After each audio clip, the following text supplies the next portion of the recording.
안녕하세요. 저는 외동아들 결혼을 준비시키던 엄마입니다. 좋은 날일 줄로만 알았던 아들의 결혼이 쑥대밭으로 마무리되었던 사연을 들려드리고자 해요. 아들이든 딸이든 자식을 시집장가 보내는 건 꽤나 걱정도 되고 긴장도 되잖아요. 그런 수많은 감정 중에서 단연 독보적인 마음은 우리 자식들이 좋은 배필 만나서 행복하길 바라는 마음이 아닐까 해요. 그런데 만약 내 새끼의 앞날이 벼랑 끝으로 내몰린 걸 부모가 직접 목격했을 때 다들 어떠실 것 같으세요? 제가 그랬네요. 지금 다시 생각해도 살 떨리는 그간의 경험. 지금부터 들려드릴게요. 저희 집안은 남들 사는 만큼 비슷하게 사는 형편입니다. 저는 남편이랑 함께 김치찌개 사업을 해서 먹고 살 만큼 지내왔어요. 저희 부부 사이에는 자랑스러운 아들도 하나 있었는데 아들은 시키지 않아도 알아서 잘 커서 의사가 되었습니다. 자녀가 결혼 정년기에 접어들면 부모 되는 입장에선 어느 정도 언젠가 내 자식이 배필을 데리고 오겠지 생각하잖아요. 저희 아들이 일한 지 5년 만에 같은 병원에서 일하는 간호조무사와 눈이 맞았는지 둘이서 벌써 결혼을 약속했다고 말해주더라고요. 시간이 되면 소개해준다길래 저희는 일부러 하루만 장사를 일찍 마감하고 아들과 예비 며느리를 만났습니다. 아들이 우리한테 예비 며느리를 소개했을 때만 해도 이미 우리 아들이 예비 며느리에게 푹 빠져 있다는 게 느껴졌어요. 아들이 좋아하는 여자가 생겼다고 말한 적은 그때가 처음이라서 남편이랑 제가 신기해하면서도 한편으론 아쉽기도 했습니다. 그래도 예비 며느리는 아들이 칭찬했던 것처럼 엄청 참하고 똑부러져 보였어요. 어른들이 좋아할 타입 같았고 일을 잘할 것처럼 보이기도 했죠. 게다가 대화를 하다 보니 집안 형편에 대해 좀 알게 되었는데 저희 집과 다르게 어마어마한 부자더라고요. 일단 예비 사돈네가 당시 30억짜리 아파트에 살고 있다고 했습니다. 그걸 듣자 예비 사돈 쪽에서 과연 우리 형편을 만족하실까 걱정이 되더라고요. 어쩌나? 우리는 아가씨네 집안처럼 그렇게 잘 살진 못하는데 아가씨 말 들어보니까 부모님이 꽤 부자인 것 같네요. 우리가 그쪽 형편에 맞게 혼수를 맞춰줄 수 있을지 모르겠어요. 부담 갖지 마세요, 어머님. 저희 부모님 정말 쿨하신 분이거든요. 그리고 제가 괜찮다고 하면 별도 따다 주실 분들이라 걱정 안 하셔도 돼요. 부담이 안 될 수가 있겠나요? 사랑은 둘이 하는 거라지만 결혼은 결국 집안 문제나 다름없는 거거든요. 집안 형편이 과하게 차이 나면 분명 어딘가 문제가 생기기 마련이란 걸 보고 들은 게 많아서 걱정되었어요. 그래도 둘이 너무 좋다니까 저랑 남편이 딱히 거절하진 못했습니다. 아들을 실망시키기 싫었어요. 부모가 되어서 어쩌면 아들에게 해줄 수 있는 마지막 지원일지도 모르는데 마지막까지 아들이 원하는 삶을 선택해서 살 수 있도록 돕고 싶었습니다. 그렇게 아들의 결혼 준비는 쭉쭉 진행이 되었어요. 상견례 날짜는 꽤 빠르게 잡혔습니다. 남편이랑 저는 아들이 해준 옷을 입고 최대한 단정한 차림으로 상견례에 참석을 했어요. 상견례 위치는 예비 사돈네가 먼 길을 못 오는 사정이라고 해서 밑지방에 사는 저희가 윗지방으로 올라가는 걸로 합의봤죠. 그렇게 도착한 상견례장에서 저랑 남편은 경악을 금치 못했어요. 장소는 깔끔한 횟집이었는데 예비 사부인 옷차림은 그에 맞지 않는 화려한 차림이더라고요. 상견례에서 정답인 복장은 없다고 하지만 레깅스에 미니스커트에 뾰족 구두는 좀 아니지 않나요? 아무리 그래도 자기 딸인 예비 신부보다 튀는 옷이 말인가요? 바깥사도는 나름 멀쩡한 차림이었는데 저러고 나온 사부인을 말리지 않은 것 보면 바깥사돈도 생각의 관점이 일반적이진 않은 것 같았습니다. 물론 제가 보수적인 편이라 그렇게 봤을 수도 있겠죠. 남들은 어떻게 생각할지 모르겠지만 일단 제 눈에는 사부인 행색이 너무 이상했어요. 처음부터 좀 많이 놀라서 표정 관리가 잘 안 되었습니다. 남사스러워서 저희 남편도 사부인을 잘 못 쳐다봤어요. 사돈 쪽에서 먼저 인사를 건네길래 저희도 그제야 웃음을 걸치고 악수를 받아주었네요. 그나마 다행이었던 건 두 분 성격이었습니다. 두 분 다 성격이 그리 모난 것 같지 않더라고요. 특히 사부인은 사근사근 잘도 웃었는데요. 친화력도 장난이 아니라서 삭막한 테이블 분위기를 금세 띄워주더라고요. 우리 사위들 총각이 인물이 참 좋더라고요. 누굴 닮았나 했더니 바깥사돈이랑 정말 판박이네요. 제가 관상을 좀 잘 봐요. 바깥사돈 보니까 젊은 시절에 여자 꽤나 울리셨겠는데요. 정말 사부인 같은 여자 아니면 바깥사돈 인물 감당할 여자 없겠어요. 아, 칭찬 감사합니다. 근데 제가 젊을 때는 그리 인물이 좋았던 편이 아니라서 오히려 아내 마음 얻는 게 어려웠었어요. 아내가 정말 인기 많았거든요. 남편은 사부인의 과하면서 가벼운 칭찬에 몸둘 바를 몰라 했습니다. 사부인 때문에 초면인데도 우리 사이의 분위기가 어색하진 않았어요. 하지만 시간이 갈수록 사부인 화법 때문에 희한하게 불쾌감이 생기더라고요. 저희가 이렇게 평범한 분들 만나는 건 오랜만이라서 그런지 마음도 굉장히 편하네요. 무슨 모임만 가면 정치인, 변호사, 검사 이런 사람들만 만나니까 늘 어깨가 경직되거든요. 근데 오늘은 완전 휴가 받은 기분이에요. 사부인은 대화 내내 약간 이런 식으로 얘기를 했습니다. 뭔가 우리 집안의 형편을 빙빙 둘러서 까는 느낌이라고 할까요? 그렇다고 저만 갖고 있는 의심 때문에 얼굴에 티를 낼 순 없었어요. 게다가 다들 사부인의 행실에 하하 웃기만 하니까 제가 더 나서서 주의를 줄 수도 없는 입장이었죠. 아무튼 상견례에서 대화를 하다 보면 당연히 혼수랑 예단비 얘기 나오지 않습니까? 저희도 당연한 순리를 거치려고 제가 한마디 먼저 언급을 했는데요. 제 말을 끊고 사부인이 먼저 흔쾌한 제안을 하더라고요. 그러지 말고 형편이 안 되신다고 들었는데 너무 무리하지 마셔요. 애들 결혼시키다가 허리끈 터지면 안 되잖아요. 그쪽 아들 몸만 보내주세요. 그럼 우리가 집이랑 예단 다 해결할게요. 네? 아니요, 그럴 수가 있나요. 그래도 결혼은 같이 하는 건데 어떻게 사돈 쪽에서만 부담을 하겠습니까? 저희도 아들 혼수해줄 돈은 있어요. 그래요? 이런 부분은 솔직하셔야 되는데 괜히 기죽기 싫어서 나섰다가 생계가 위험해질 수 있다고요. 저희는 사돈 쪽 허리띠 졸라매게 만들고 싶진 않아요. 정말 괜찮으시겠어요? 솔직히 예의를 갖춰도 어쩔 수 없이 기싸움을 하는 자리가 상견례 자리 아닙니까? 그런데 사부인은 기싸움은커녕 대놓고 저희 형편을 무시하는 것 같았어요. 사부인이 저렇게까지 거침없이 발언하는데 감정이 안 상할 리가 없지 않겠어요? 여태까지는 아들 입장 생각해서 최대한 이해하고 넘겼는데 여기서 더 가만히 있으면 만만하게 보일 것 같더라고요. 그래서 제가 한마디 하려고 했더니 남편이 나서서 먼저 입을 열었습니다. 바깥사돈이야말로 일 은퇴하셔서 쉬고 있다고 들었는데요. 저희는 허리 꼬부라질 때까지 돈 벌 수 있는데 사돈들은 지금부터라도 아끼셔야 하는 거 아닙니까? 돈 있다고 해서 그거 믿고 아낄 생각 못 하다간 가랑이 찢어질 수도 있을 텐데요. 이때 저 살짝 놀랐습니다. 남편이 누굴 조롱하는 것도 처음 들어봤지만 아무리 우리가 아등바등 돈 벌고 산다고 하더라도 부잣집 사돈에게 못 비빌 형편인데 남편이 당당하게 그런 소리를 해서 당황했어요. 저희 남편이 사태분간 못하고 말을 막 하는 사람은 아니거든요. 아니나 다를까 제 남편 도발에 사부인이 먼저 빵 터지고 바깥 사돈도 웃음을 풋 흘리더라고요. 아, 예. 제가 은퇴하기는 했죠. 걱정해 주셔서 감사하지만 사돈께서 걱정해 주실 정도는 아니네요. 이미 노후가 보장되어 있는지라. 사돈들 재밌으시다. 저희들 꽤나 쿵짝이 잘 맞을 것 같은데. 안 그래요? 저는 사위도 마음에 들고 사돈들도 너무 마음에 들어요. 사돈들께서도 저희 딸이랑 저희 좋아해 주셨으면 좋겠네요. 제 개인적인 생각이지만 상견례 내내 저희는 사돈네 즐거우라고 초청된 광대가 된 기분이었어요.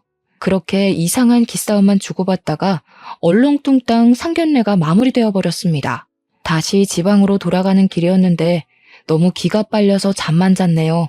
나중에 예비 며느리한테 따로 전화가 왔는데 자기 부모님이 거침없이 말한 걸 대신 사과하더라고요. 죄송해요, 어머님. 아버님도 기분 많이 상하셨죠? 저희 부모님이 원래 필터링 없이 말씀하셔서 오해들 많이 하세요. 근데 진짜 절대 나쁜 뜻은 없었어요. 역시 제 기분 탓만은 아니었는지 예비 며느리도 사돈네 말투가 공격적이었단 걸 알았나 봅니다. 그래도 예비 며느리가 알고 사과하는 게 어딥니까? 또 사돈네가 직접적으로 싸움을 걸어온 건 아니라서 저는 예비 며느리 마음을 생각해 괜찮다고 하고 넘겼어요.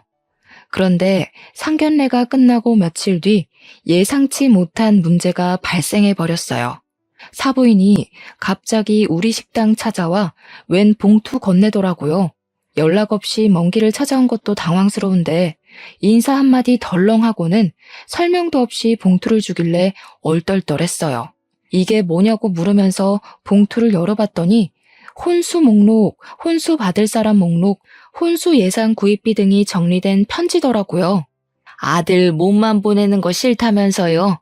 저희가 집값으로 5억 할 테니 그쪽에서 2억 혼수해 주세요. 얼굴 보고 말하는 게 예일 것 같아서 장장 5시간을 달려왔네요. 이 동네 무슨 차가 이렇게 막히는지 차 더 막히기 전에 다시 올라가야 되거든요. 어떻게 2억 괜찮겠어요? 2억 소리를 듣고 순간 머리를 한 대 맞은 것 마냥 얼떨떨했어요. 우리 집 형편에 2억은 아주 빠듯한 돈이었습니다. 당연히 혼수를 준비할 생각이었지만 많아봤자 1억 선을 염두하고 있었어요. 사돈 쪽에서 5억을 낸다는 것도 몰랐는데 사부인이 저한테 제시한 2억은 이미 사돈네가 배려해서 적게 깎아준 액수나 다름없었어요. 그래서 더 깎을 엄두를 못 냈습니다. 대답을 재촉하는 사부인에게 아무런 답변을 못 주고 있었어요. 왜요? 2억은 어려우세요? 그래도 애들이 5억 정도 되는 신혼집을 구해야지. 저는 제 딸이 어렵게 사는 거 원치 않아요. 2억 안 되실 것 같으면 저희가 알아서 다 하고요. 2억은 힘들었지만 그렇다고 우리 아들을 사돈네 집에 팔아넘기듯 몸만 보내고 싶지 않았습니다. 누가 그러더라고요. 사돈네에서 결혼할 때 돈을 많이 들이면 그만큼 내 자식이 고생하는 거라고 말이죠. 아니요, 5억 해오신다는데 저희가 못해도 2억은 해가야죠. 서로 그게 도리에 맞는 것 같네요. 그래서 저도 모르게 사부인의 은근한 무시에 자존심이 상해서 2억을 하겠다고 말해버렸어요. 사부인은 만족스럽게 고개를 끄덕이곤 물 한 잔 받아먹고서 돌아갔습니다. 사부인 배웅해주고 다시 가게로 들어오니까 그제야 후회가 되었어요. 내가 무슨 짓을 저지른 건지 싶더라고요. 저는 사부인 있을 때는 잘 못 읽어봤던 봉투를 다시 읽어봤습니다. 애들 신혼집에 쓸 가구 목록이 쭉 있었고 끄트머리엔 사부인에게 줄 명품 가방도 목록에 있었습니다. 결국 엎질러진 물이니 저는 남편한테 이 사실을 얘기했어요. 남편이 잠자코 듣고 있다가 잘했다고 하더라고요. 미안해요. 부담이 되면 지금이라도 내가 그 여자한테 전화해서 정정할게요. 아무리 자존심 상해도 돈으로 자부심 부리면 안 되는 건데 내가 실수했어요. 남 주는 돈도 아니고 우리 아들 잘 살라고 해주는 돈인데 아깝진 않아. 돈이야 또 벌면 되는 거잖아. 노후에 아무것도 안 하고 쉬어서 뭐 하겠어. 일이라도 해야지. 저랑 남편은 결국 가게를 담보로 2억을 대출받기로 결정했습니다. 이 사실을 알면 아들이 걱정할까봐 아들한테는 말을 못했어요. 그리고 한날 저는 혼자서 백화점에 들러 명품관을 찾았습니다. 사부인이 구체적으로 적어줬던 가방을 찾아서 구매했어요. 무슨 가방이 250만 원이나 하는 건지 깜짝 놀랐습니다. 역시 돈 많은 집은 가방조차도 함부로 들지 않는구나 싶으면서도 같은 여자인데 너무 다른 삶을 살고 있는 것 같아 한편으론 부럽기도 했어요. 저는 구매한 가방을 사부인한테 전달하려고 아들을 통해서 줬습니다. 다음날 사부인한테서 전화가 왔는데 고맙다는 인사일 줄 알고 마음 편히 받았어요. 네, 사부인. 어제 사위 통해서 가방 잘 받았어요.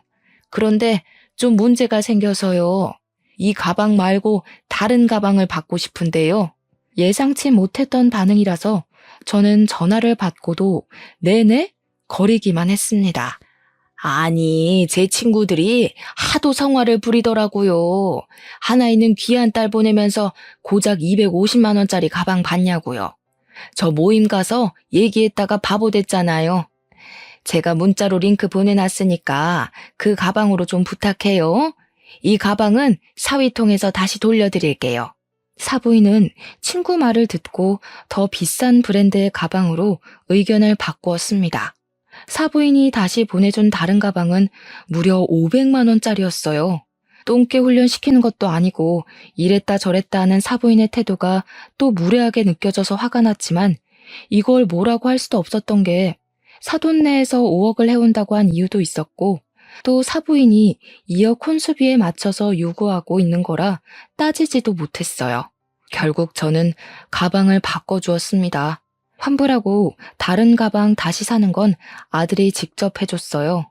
근데 그것 때문에 아들이 뭔가를 눈치챈 건지 저한테 따로 찾아와서 묻더라고요.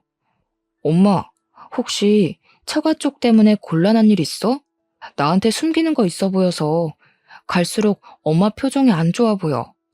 혼수비 때문에 그러는 거야? 2억 한다고 들었는데 돈이 어디서 나서 그렇게 큰 돈을 하겠다고 했어? 어? 아들이 걱정할 문제 아니야. 아들 결혼한다고 하니까 가끔씩 아쉬워서 그런 거지 뭐. 사돈네랑 아무 문제 없으니까 걱정 말고 결혼 준비에만 신경 써. 아들한테는 도무지 고민을 털어놓을 수가 없었어요. 어차피 저희가 혼수로 2억을 해주기로 했고 사부인은 2억 선 안에서 물건을 요구하는 거니까 욕을 할 수도 없는 노릇이었죠. 그런데 말입니다. 제가 잘 몰라서 그러는데요. 원래 애들 결혼 준비시킬 때 사돈끼리 마주하는 경우가 많나요? 제 주변에는 그렇지 않다고 하는데 이상하게 저희 집은 사돈네랑 자꾸 얽히게 되더라고요. 사돈네가 귀한 딸 보내는 게 많이 아까운 건지 또 한 번 먼 길을 찾아온 적이 있었어요. 그날은 정말 해도 해도 너무한 얘기를 들었는데요. 어느 날 갑자기 우리 식당을 또 찾아온 사부인이 자기 딸 꾸민비 안 주냐고 하는 겁니다. 저 당시 꾸민비가 뭔지 몰랐거든요. 그날 사부인이 얘기하는 거 듣고 처음 알았습니다. 어머, 신부한테 꾸민비는 당연히 줘야죠. 저희가 5억이나 해주니까 그쪽에서 1억은 더 얹어주세요. 우리 딸도 명색에 시집 가는 건데 시부모한테 예쁨 받는다고 자랑할 수 있어야죠. 다른 며느리들 다 받는 꾸민비 우리 애만 안 받으면 체면이 서겠어요? 꾸민비가 사돈네 자식에게 사고 싶은 거 사입고 치장하라고 주는 돈이라고 하대요. 근데 그건 신부만 받을 수 있는 게 아니고 신랑도 받을 수 있는 거더라고요. 그깟 꾸민비 때문에 1억을 더해달라는 사부인 말에 저는 소신껏 얘기를 하였습니다. 죄송하네요. 그만한 돈을 해줄 여력도 안 되고 더 대출받지도 못해서 꾸민비는 어려울 것 같아요. 그냥 서로 안 해주는 걸로 퉁치죠? 역시 돈줄 달리는 게 이렇게 금방 눈에 보여서 아쉽네요. 이래서 제가 딸한테 수준 차이 나는 사돈은 질색이라고 얘기를 했었거든요. 사위가 의사 아니었으면 구린내가 진동하는 이런 곳에 저희 딸 안 보냈을 거예요. 저 순간 잘못 들은 줄 알았습니다. 그간 사부인이 말투는 좀 경박했어도 사람을 대놓고 깎아내리진 않았거든요. 그런데 제가 1억 꾸민비 못 주겠다고 하자마자 돌변해서는 저희 집안이랑 제 아들을 깎아내리기 시작하는데 딱 알겠더라고요. 사부인이 원래 이렇게 무례한 사람이기에 그런 경박한 소리를 가진 거란 걸 말이죠. 사부인 아들 고집 너무 세더라고요. 근성이 얼마나 끈질긴지. 역시 가난뱅이 집안에서 태어난 것들이 쓸데없이 끈기가 좋아요. 자기 주제를 알고 여자를 골라야지 어디서 밤밑을 구르던 놈이 머리 위에서 놀던 여자를 눈독 들이는지 모르겠더라니까요. 사부인, 아들 밖에서 그러고 다니는 거 알고 계셨어요? 뭐라고요? 누가 발밑을 굴러요? 사부인, 지금 도가 지나치신 것 같은데요. 우리가 대단한 집안은 아니지만 그것 때문에 제 아들이 욕먹는 건 납득이 안 되거든요. 당장 사과하시죠. 어머나, 사과는 그쪽에서 하셔야죠. 제가 그쪽 아들 떼어내느라 2년이나 고생했는데, 근데 이놈이 어떻게 제 딸을 깨어냈는지 아주 거머리처럼 딱 붙어서는 절대 안 떨어지대요. 대체 아들 교육 어떻게 시킨 거예요? 지 분수 생각 안 하고 좋아하는 여자만 있으면 무조건 들러붙으라고 가르치셨어요? 알고 보니 사부인이 장장 2년간 제 아들을 반대했다는 사실을 알았어요. 사부인은 그간 제 아들에게 문자로 여러 번 예비 며느리를 만나지 말라고 모욕을 준 듯 했습니다. 자기 딸 발목 잡지 마라, 가난뱅이 사위 관심 없다, 우리 딸 집안 보고 만나는 제비새끼랑 다를 게 뭐냐 등등 말이죠. 그걸 굳이 제 앞에서 다시 읊어주는 사부인 덕분에 제 아들이 사부인에게 어떤 취급을 당해왔는지 모조리 알 수 있었습니다. 그럼에도 아들이랑 예비 며느리가 서로 너무 좋아해서 버티고 버텼던 것 같았어요. 게다가 아들은 저랑 남편이 상처받을까봐 일부러 말하지 않은 것 같았고요. 다른 건 다 참겠는데 사부인이 제 아들에게 끔찍한 모욕을 줬다는 사실은 참을 수가 없었습니다. 더 이상 눈에 뵈는 것 없이 화가 났던 저는 손님이 먹다 남긴 김치찌개를 가져와 사부인 머리 위로 부어버렸습니다. 사부인이 비명을 악 지르자 남편이 튀어나왔고 타이밍 좋게 아들이랑 예비 며느리까지 등장했어요. 아들이랑 예비 며느리는 그날 우리 집에서 저녁을 먹기로 했기에 일찍 들린 거였어요. 네 새끼가 그렇게 아까우면 죽을 때까지 끼고 살 것이지. 뭐하러 풀어놨어? 나도 당신 같은 장모한테 내 아들 못 보내. 시궁창도 적당히 시궁창이던가. 어디 술집 여자 같은 년이 감히 내 아들을 흉봐? 뭐? 술집 여자? 이 옆에 내가 돌았나 봐. 지금 이게 얼마짜리 옷인지 알아요? 내가 여기까지 오느라 숍도 둘렀는데 아이씨, 김치구리네 다 배웠잖아. 그래, 말 한번 잘했다. 우리 집에서 구린내가 난다고? 당신이 입 열 때마다 철철 흐르는 촌티보단 음식에서 나는 구린내가 100배 나. 어디 싸구려 주둥이랑 2만원짜리 김치찌개를 비교해? 다 늙은 사람이 아직도 젊은 줄 알고 그딴 차림으로 다니는 거 진짜 볼썽사납거든? 실제 사부인은 상견례뿐만 아니라 제 앞에 나타날 때마다 미니스커트 차림이었어요. 복장만으로도 그 사람의 인품이 드러날 때가 있는데 여태 제가 봤던 사부인의 모습은 전부 술집 여자 같은 분위기더라고요. 부자든 말든 천박해 보이는 거랑은 다른 문제라 생각했어요. 천박한 년 입에서 내 아들이 나쁘게 언급되는데 부모로서 화 안 나겠습니까? 당장 꺼져. 다시는 내 가게에 발 들이지 마. 네가 수중에 몇 억을 갖고 있든 당신은 이 가게 들어올 자격 없어. 제가 이성을 잃고 다른 반찬들까지 사부인들한테 던지기 시작하자 남편이랑 아들이 저를 급히 말렸어요. 그리고 예비 며느리가 얼른 자기 엄마를 데리고 밖을 나가버렸습니다. 저는 불이 나게 도망가는 사부인 뒷공무니에 대고 나 이 결혼 절대 허락 못한다고 파혼하자고 고함을 쳤어요. 그렇게 다음 날 예비 며느리가 우리 식당을 다시 찾아왔습니다. 사부인이 꼴보기 싫으니 며느리도 보기가 싫더라고요. 그래서 냉랭하게 대했더니 예비 며느리가 갑자기 제 앞에 무릎을 꿇는 거 아니겠습니까? 저희 엄마가 철이 없어서 그래요. 제발 한 번만 용서해 주세요, 어머님. 제가 다신 저희 엄마 이곳에 못 오게 만들게요. 저 이 결혼 꼭 하고 싶어요.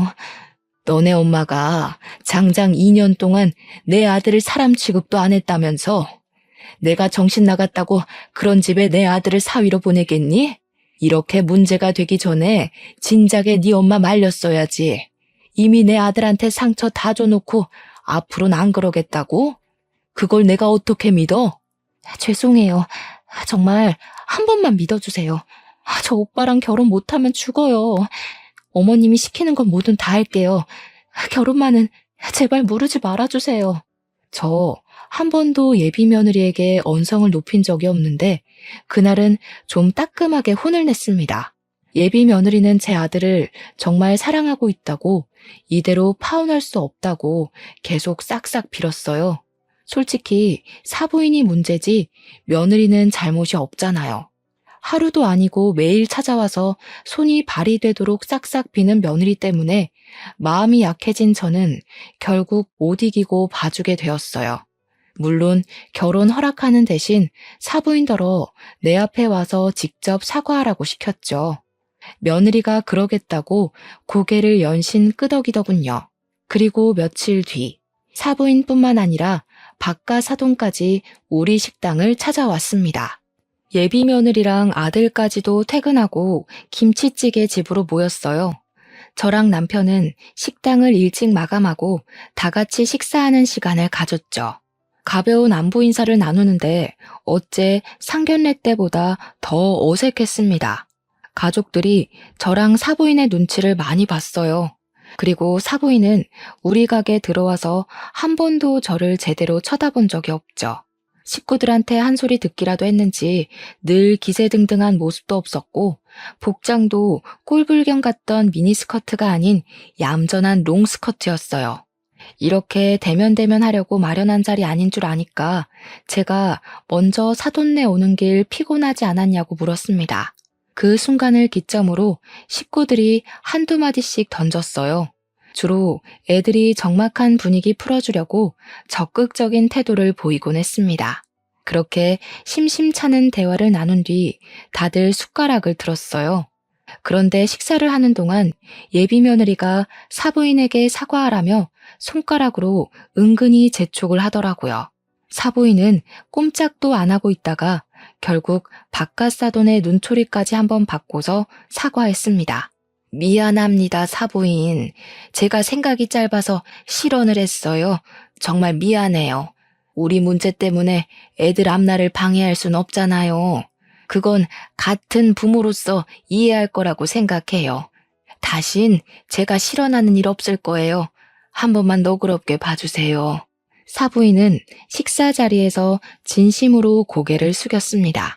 남편은 제가 원하는 대로 하길 바랬고 저는 사부인의 표정까지 꼼꼼히 살핀 후에 그 용서를 받아줬어요.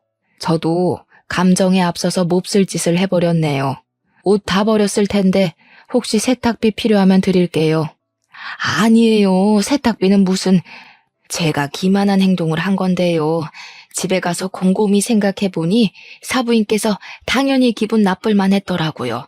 아무리 그래도 부모 앞에서 자식 흉은 보는 게 아닌데 죄송해요. 다행히 밥을 다 먹을 때쯤엔 저희 식구들 얼굴에 아주 살짝이라도 웃음이 걸릴 수 있었어요. 그리고 사부인은 김치찌개를 다 먹고 정리하는 것까지 손수 도와줬습니다. 그래서 어떻게 저떻게 잘 풀어서 헤어질 수 있었죠. 덕분에 애들 파혼 고비는 넘어갔네요. 그러나 결국 이 결혼은 안 되고 말 운명이었나 봅니다. 사부인과 저의 문제만 해결되면 애들이 결혼하는데 아무런 문제가 없다고 생각했던 게 오산이었어요. 결혼식 당일이었습니다. 신부 측 하객에 넥타이 부대가 엄청나게 쏟아져 들어오는 듯 채워졌어요. 다 바깥사돈이 직장 은퇴하기 전 인맥이라 하대요. 바깥사돈은 은퇴를 했는데도 지인이 어마어마하더라고요. 근데 저희는 사업을 하는 사람치곤 상대적으로 하객이 적었어요. 그 모습 때문에 오히려 일을 하고 있는 남편이 바깥사돈한테 살짝 기가 죽은 듯 했습니다. 잘 사는 집안인데 저 정도 인맥은 당연한 거죠. 너무 속상해하지 마요. 우리도 좌석은 다 찾는걸요. 괜히 아들한테 미안해서 그러지. 나도 직장을 다닐 걸 그랬나 봐. 끝까지 아들한테 든든한 아빠가 돼주고 싶었는데 좀 아쉽네. 남편은 한참 인사 오는 신부 측을 힐끔 보더니 끝내 자리를 지키지 못하고 잠깐 화장실 다녀온다며 자리를 비웠습니다. 아들도 남편의 처진 어깨를 보곤 괜히 마음에 걸려서 걱정했지만 하객들 때문에 인사한다고 자리를 뜨진 못했어요. 그렇게 한 10분 지났을 겁니다. 아들이 신부 한번 보고 오겠다고 자리를 떴고 저는 혼주석을 안내받아 그곳에 가서 앉았어요. 그런데 저 말고는 혼주석이 전부 공석이더라고요. 아직 시간이 좀 남았으니 그렇겠지 생각했는데 시간이 촉박해져 와도 혼주석엔 여전히 저만 있었습니다. 무슨 일이 있나 싶어서 직원들에게 물어보려고 손짓을 하는데 직원들이 갑자기 분주하게 움직이면서 어디론가 뛰어가는 겁니다.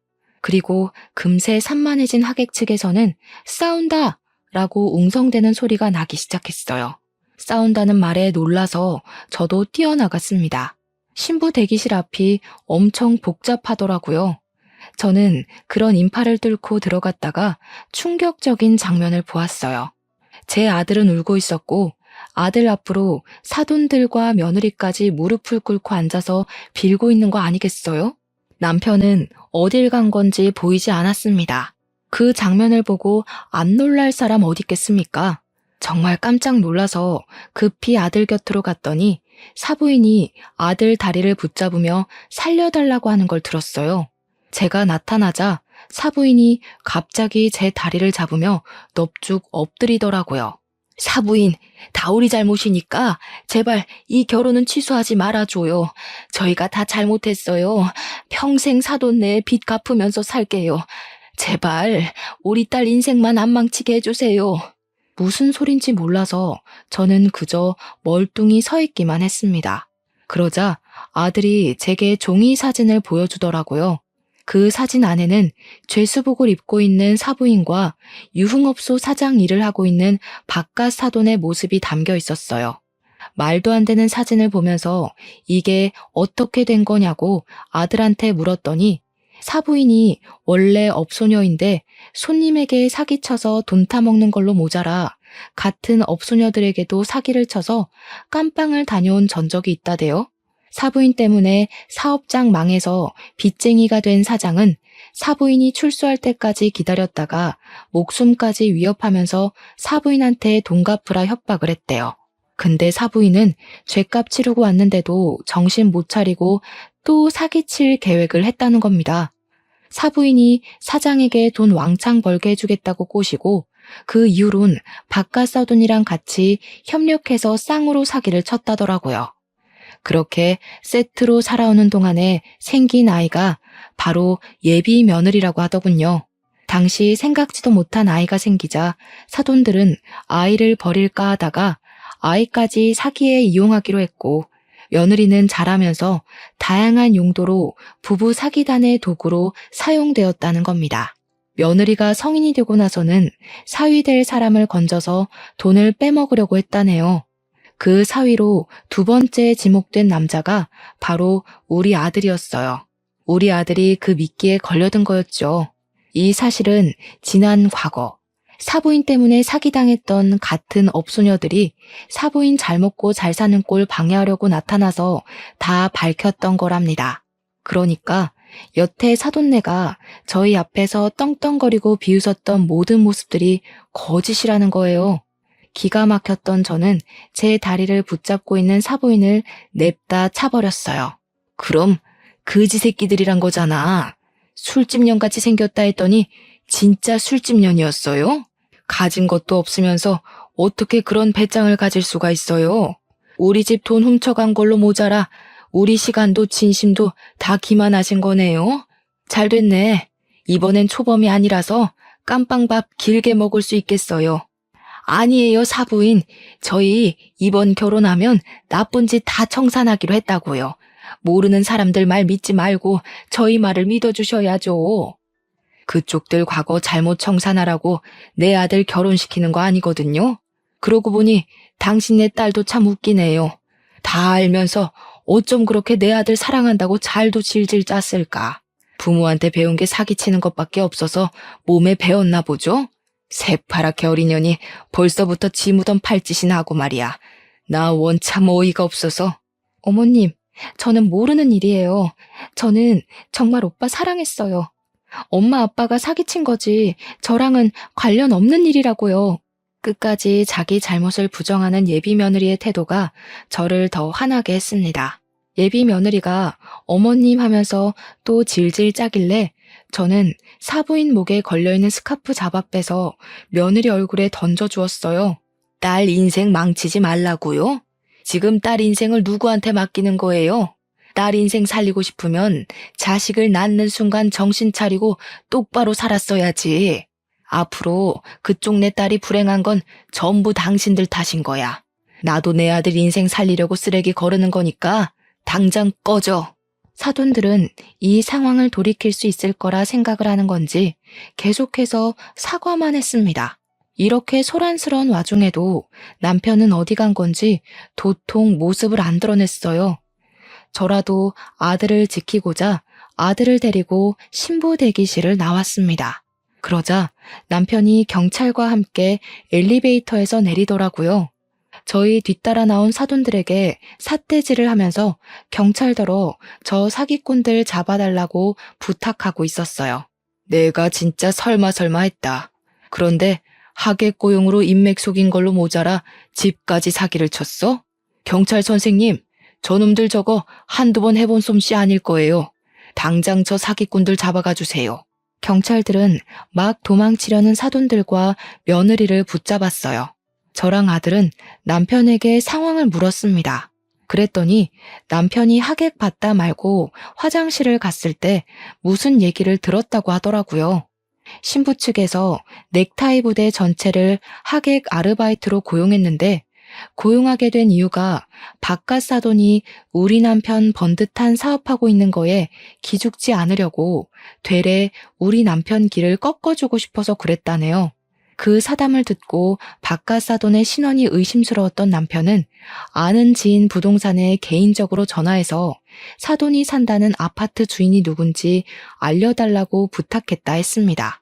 아파트를 바로 알아본 것은 사돈들이 뭐만 하면 아파트 자랑을 그렇게 했었거든요.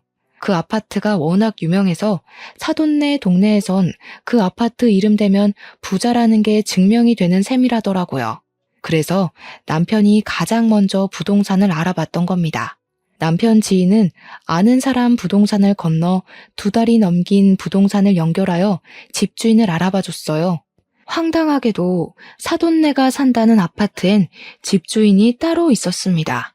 그리고 거기 새들어 살고 있는 사람들이 사돈네였어요.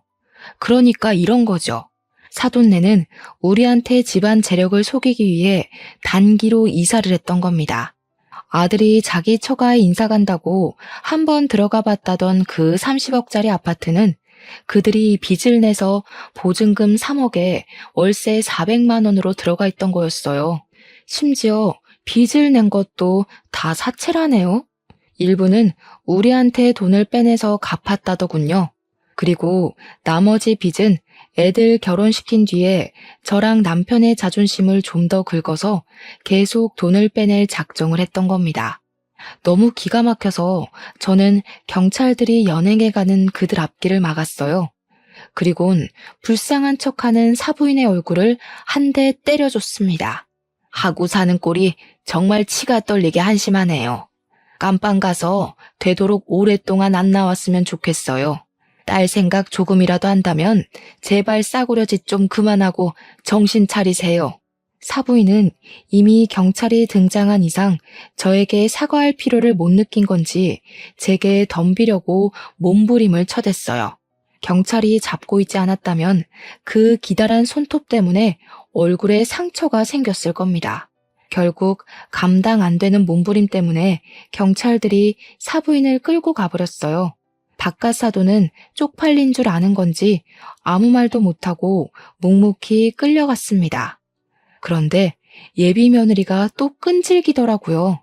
저랑 남편이 사돈들을 보내버리는 동안 예비 며느리는 제 아들에게 매달려 애원하고 있었어요. 오빠, 내 진심 오빠가 제일 가까이서 봤잖아. 내가 정말 연기하는 것 같았어? 오빠한테 보여준 내 마음 다 진심이야. 엄마 아빠는 진짜 나랑 상관없다니까? 그러니까 무섭다는 거야.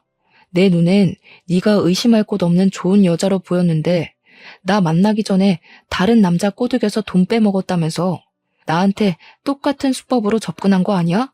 그런데 나한텐 진심이라고. 네 낯짝을 다 알아버렸는데 내가 널 어떻게 데리고 사냐? 그러지 마. 도대체 어떻게 하면 믿어줄 건데? 전에 실수한 건 철이 없어서 그랬던 거야. 그때랑 지금은 내 마음이 완전히 다르다고.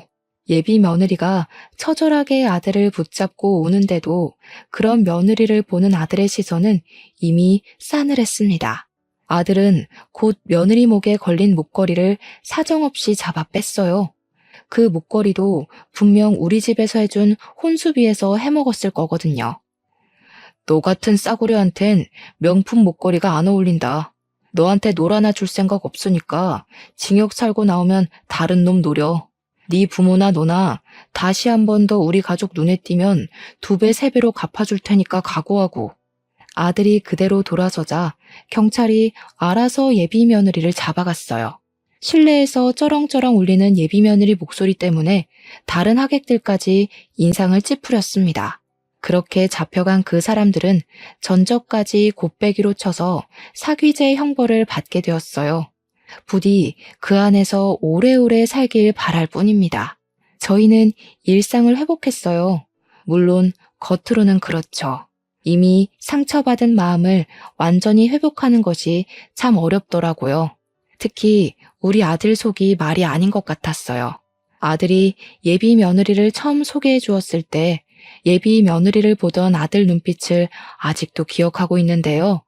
그렇게 많이 좋아했던 사람에게 당하는 배신은 잘 잊히지도 않잖아요.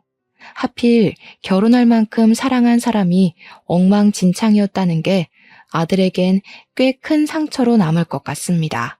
세상에 좋은 여자도 많은데 왜 하필 그런 여자가 우리 아들 인생에 들어섰는지 모르겠네요.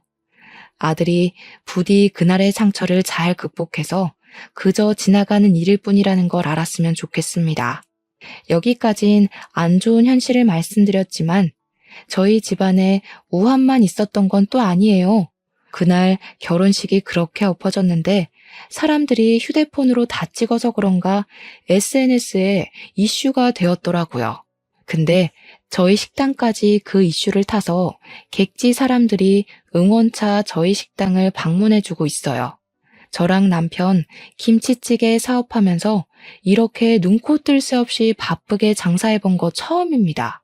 이미 사기당한 돈은 운 좋게 배상받았는데 이대로만 장사 잘 된다면 사기당했던 돈만큼 한 해 매출을 뽑을 수 있을 것 같기도 해요. 손님들이 왔다 가면 블로그 후기도 올려주시더라고요. 사진 엄청나게 찍어가고요.